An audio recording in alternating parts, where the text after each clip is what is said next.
a conversation between a psychiatrist in the medical centre of the college and a new student. First, you have some time to look at questions 1 to 4.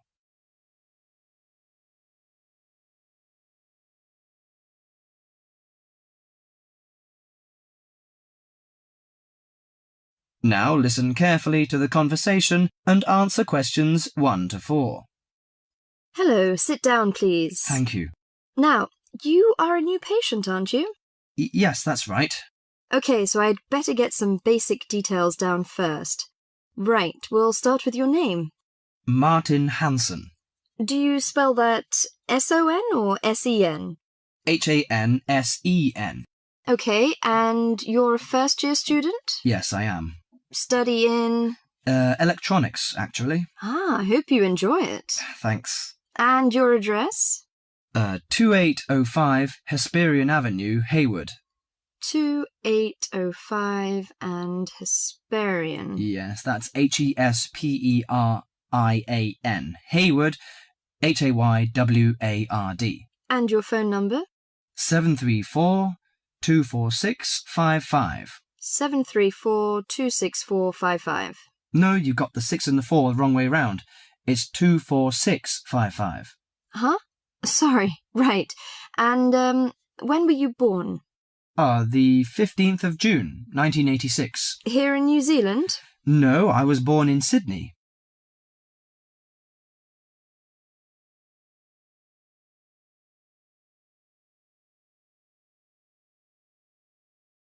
Before you hear the rest of the conversation, you have some time to look at questions 5 to 10.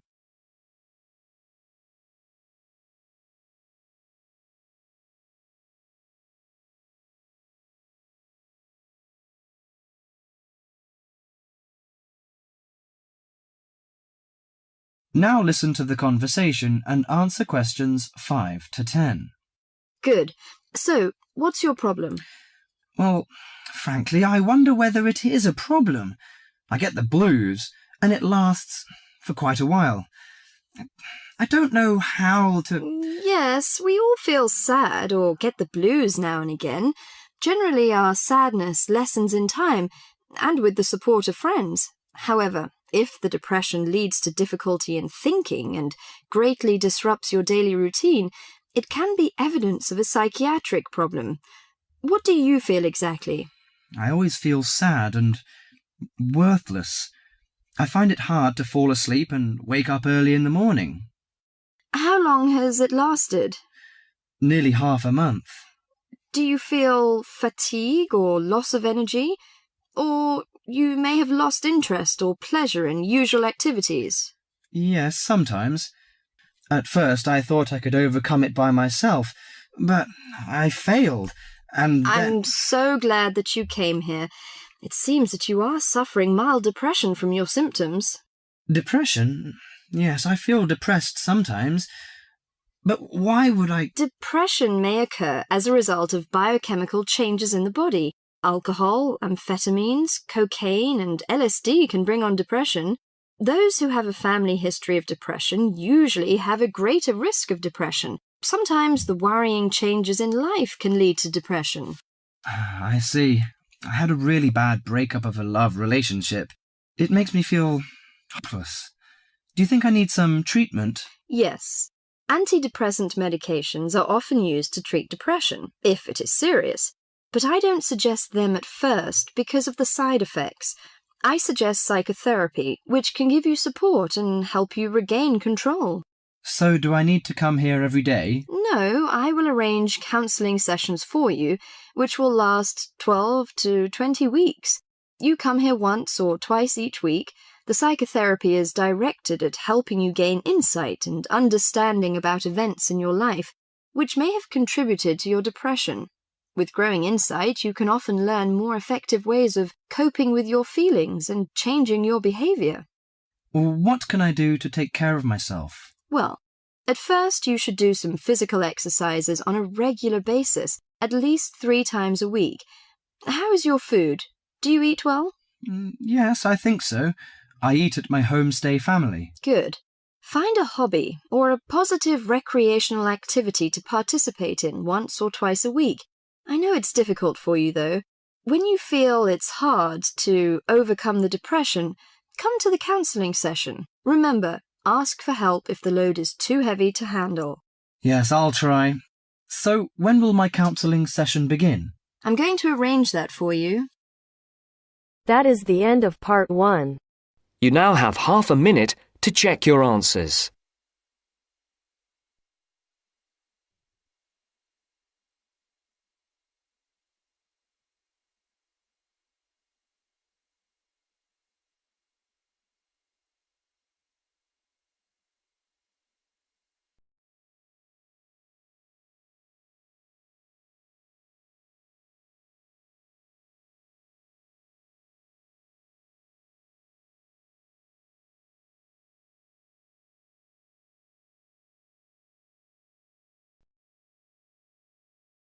Now turns to part 2.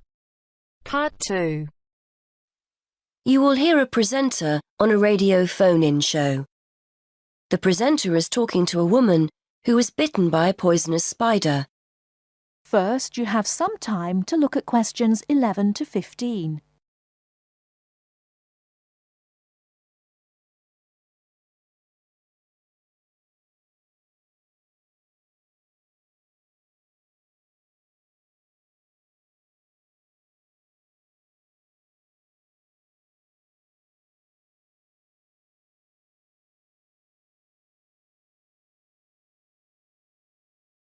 Now, listen carefully and answer questions 11 to 15. Today, we're continuing our Traveller's Tales. On the line we have Amanda Toddington, who had quite a nasty experience in Australia last year. Isn't that right, Amanda? Yes. My husband and I were on holiday and we were staying at a friend's house on the coast near Brisbane.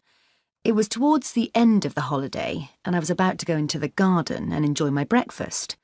I walked out into the kitchen, slid my left foot into my shoe and felt a tiny sting. It was pretty painless, but I shook the shoe off my foot and saw this tiny spider running out as the shoe hit the wall. Anyway, not being an expert, I presumed the worst, that I'd been bitten by something that was going to kill me, and I completely lost control. I don't think I've ever screamed so much in all my life. We'd been told beforehand to always check our shoes before putting them on, as it's a common way to get bitten. So I suppose it was my own fault, really. So what was it that had bitten you? Tony, that's our Australian friend, he immediately asked me if I knew what had bitten me, and I pointed to the corner of the room where I'd last seen the spider. He picked up a jar and found the creature in the corner where the shoe had hit the floor. "It's a redback," he said, and he gently placed the jar over the spider. The funny thing was, we'd been talking about some of the creatures we needed to be careful of a few days previously, and as he said the name redback, the conversation came flooding back to me. In particular, the fact that the bite can be extremely painful.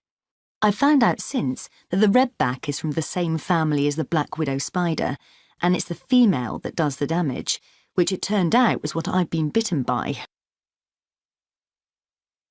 You must have been absolutely petrified. You can say that again. I remember feeling quite confused. I wasn't in a great deal of pain to begin with, and yet I could see from our friends' faces that they were concerned. Tony explained that the venom or poison of the bite spreads quite slowly, so the pain doesn't feel too bad at first. Gwen, Tony's wife, brought an ice pack, and Tony held it against the bite to make it less painful. Apparently, you're not supposed to put a bandage on the area, as this can make it hurt even more.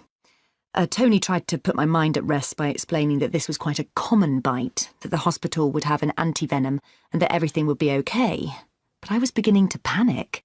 We were flying back to the UK the next day, and I really didn't know what to do. Before you hear the rest of the talk, you have some time to look at questions 16 to 20.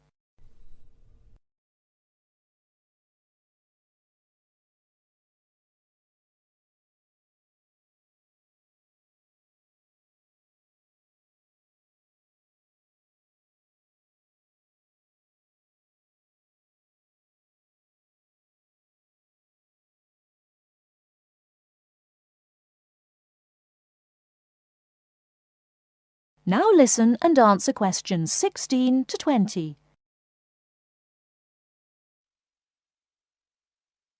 So what did you do? Well, Tony phoned the doctor, who told him to check my symptoms for the next hour or two. As time went on, the pain became very intense, from my foot right up to my knee. My husband was on the internet and was reading out the possible symptoms. I wasn't feeling sick, and I hadn't yet developed a fever, but I had a terrible headache, and my foot was beginning to swell up. At this point, Tony decided to take me to the local hospital to be on the safe side. I really didn't want to go, as I had visions of being kept in for days and all our plans being spoilt. But Tony and my husband insisted. When we got to the hospital, I was relieved to see how casual everyone was when Tony explained I'd been bitten by a redback spider. They told me to take a seat and got on with their work. And did you receive any treatment? By the time I got to see a doctor, the pain was very intense indeed, and I was getting quite upset. The doctor decided to give me a dose of an antivenom, which he assured me would eventually deal with the problem. Unfortunately, he also explained that it wouldn't have an immediate effect and the symptoms might last for several days. But the story has a happy ending. My husband managed to book us onto another plane 1 week later. And even better news was that the symptoms of the bite finally cleared up after about 24 hours. Within a couple of days, I was back to normal again. So thanks to the spider, we managed to extend our holiday by a week.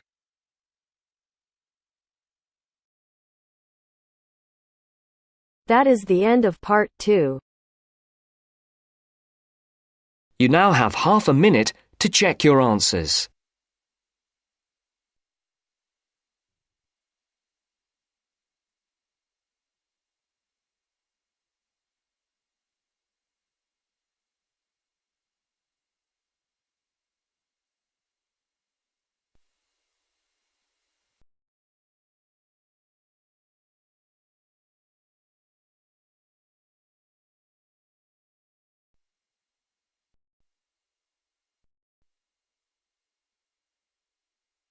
Now turns to part 3.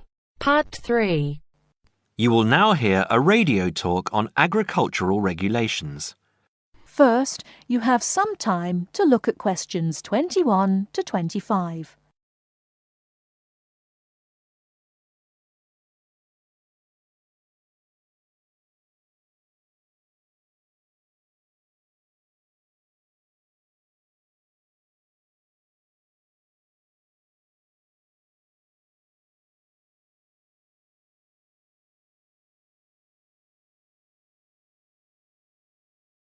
Now listen carefully and answer questions 21 to 25.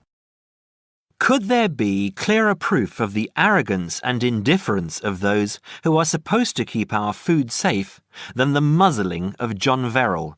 Agriculture is a business, true, and businesses have to make money. But this shows how ministers and officials put the profits of the agriculture business before the well-being of the British people.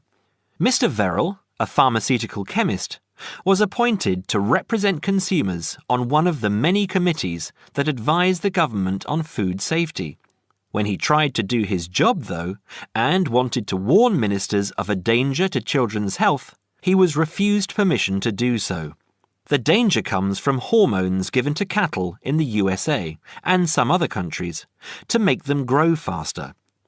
They speed up the animal's development to maturity, thus making meat production more profitable. There have, however, long been fears that the hormones have horrendous effects on the people who eat them, causing diseases as serious as cancer. Once these hormones were used on British cattle too, but over 20 years ago they were banned in Europe for being too dangerous. Indeed, so concerned is the European Union that it banned imports of hormone-fed beef years ago, much to the fury of the US government, which wants to sell it all over the world. Several years ago, the USA and Canada asked the World Trade Organization to declare the ban illegal and to punish Europe for failing to lift it. The WTO, with its long record of refusing to let environmental or safety concerns interfere with trade, agreed, imposing fines of more than $120 million a year on the EU for its refusal to back down. The British government now backs the Americans, claiming that there is no proof that hormone-fed beef does any harm. This is where Mr. Verrill comes in. He is very angry with the government, especially as their claim comes out just after a Danish study shows that growth hormones are 200 times more dangerous than was previously thought. Worried by these findings, Mr. Verrill spoke to government representatives, who did nothing. Before you hear the rest of the talk, you have some time to look at questions 26 to 30.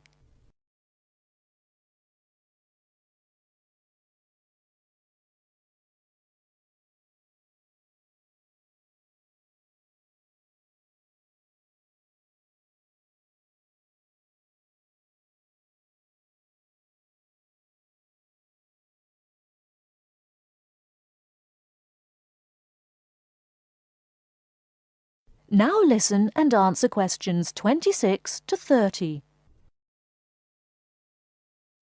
Not only that, but they have not been testing beef which is imported, which, by law, they are required to do. This directly affects the British public, as about 40% of the beef British people eat comes from abroad, supposedly from countries like Brazil, which does not allow the use of growth hormones. Brazilian beef is stocked by some British supermarkets and widely used in catering. Yet, when a Brazilian farm was recently visited by EU inspectors, a large stockpile of this banned substance was found. This is not the first food scandal we have had in our country. Take the present concern over a well-known chocolate company. Several months ago, the company found out that its sweets were contaminated with a rare form of salmonella, but they did nothing about it, leaving their sweets in the shops to be bought by the unsuspecting public. It was not until 5 months later, when several children had suffered food poisoning, that the chocolate bars were removed from the shelves. It makes you wonder how many other dangerous foods have been allowed onto our plates. That is the end of part 3. You now have half a minute to check your answers.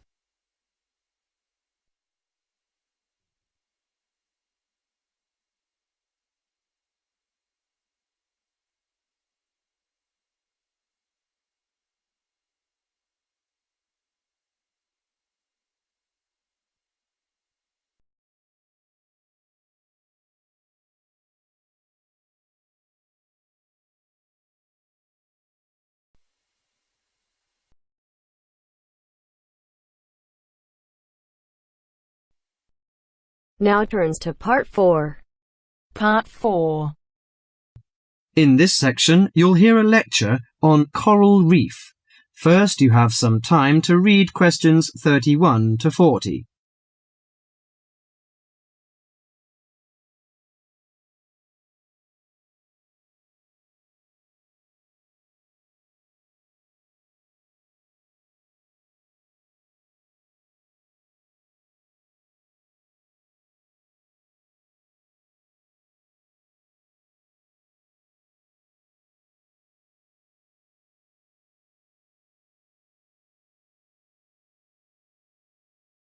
Now listen carefully to the lecture and answer questions 31 to 40. Do you fancy diving in the wonderful world of coral reefs, green sponges, colourful fish and red crabs? It is a rich garden beneath the waves. But how much do you know about the corals? Are they animals or plants? What are the threats to coral reefs? Today, Mr. Tim Harford, Executive Director of the Coral Reef Alliance, is going to introduce the facts about coral reefs. Good afternoon, everyone. Coral reefs are one of nature's most magnificent creations. It is filled with thousands of unique and valuable plants and animals. Over 1/4 of all marine species depend on healthy coral reefs. Humans also depend on coral reefs. These marine ecosystems are the primary source of food and income for millions of people. a vast repository of valuable chemical compounds and medicines, and a natural wave barrier that protect beaches and coastlines from waves and storms. Coral is actually the exoskeletons of coral polyps. Made from limestone, these skeletons build up over time, forming the reef. New corals are born each April. At a certain hour, on a certain night, mature corals suddenly release clouds of eggs and sperm into the sea. After the fertilized eggs take root on the seafloor, they can grow up to 15 centimeters per year. Coral reefs are present in the waters of over 100 countries. These are warm, 18 to 29 degrees centigrade, shallow, sunny regions primarily between the tropics of Cancer and Capricorn. Only clear, warm salt water can support a coral reef. And because sunlight is crucial to the reef's survival, the water must also be shallow. The algae that grow on coral provide much of the coral's food. In deeper water, algae cannot get the sunlight they need to grow. Most coral reefs are in the tropics because natural conditions there are perfect. In their modern form, coral reefs have thrived on Earth for over 50 million years. In recent years, however, more than 11% of the world's reefs have been lost, with another 16% severely damaged during the El Niño event in 1998. Up to 32% of coral reefs may be destroyed by human activities in the next 30 years if we do not take action now. Corals and coral reefs are extremely sensitive. Slight changes in the reef environment may have detrimental effects on the health of entire coral colonies. These changes may be due to a variety of factors. One of the greatest threats to coral reefs is human expansion or development. As human population increases, so does the harvest of resources from the sea. Due to overfishing, reef fish populations have been greatly decreased in some areas of the world. The removal of large numbers of reef fish has caused the coral reef ecosystems to become unbalanced. As we know, corals are also very popular as decorations. A large amount of the most healthy corals are selected by commercial collectors. They sell the corals to souvenir shops, where a large number of tourists wait to purchase them as decorations or souvenirs.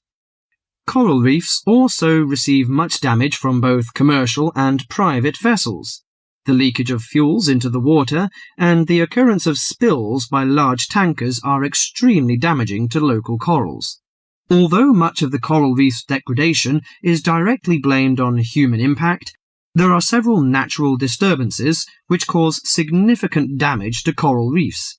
The most recognized of these events are hurricanes or typhoons, which bring powerful waves to the tropics. These storm waves cause large corals to break apart and scatter fragments about the reefs. Home to a diverse community of creatures, coral reefs are underwater treasure chests of color and activity. Predators and prey swim and crawl among the coral in nature's never-ending dance of life and death.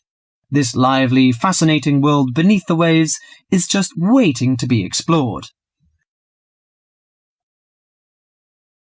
That is the end of part 4. You now have half a minute to check your answers.